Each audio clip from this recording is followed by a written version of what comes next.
Many still maintain today that markets cannot be left to operate freely, that they must be controlled by government. This dockside is in Scotland. A British government, a socialist government, decided that its role was to protect the workers here from competition. So down there in Govan shipyards, they're building these vessels for the Polish government. To get the order, the British government is using the money of British taxpayers to subsidize the work.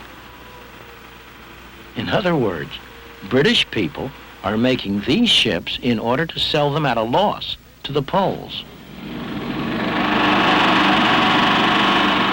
Not only the Poles, but also we in America benefit from this kind of philanthropy. The steel industry in the United States makes a fine product. Other countries do too.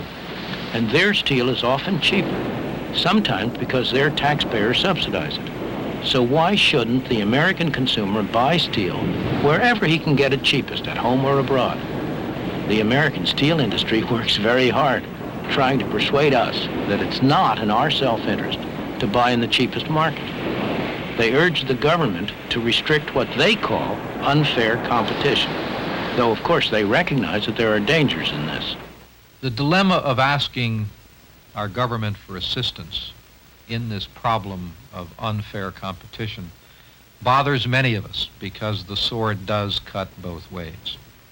But we believe that what we have attempted to do is far different than the kinds of direct government involvement that occur in many of the foreign nations around the world, where the governments provide direct financial assistance in the form of either ownership or loans or subsidies in some fashion or another.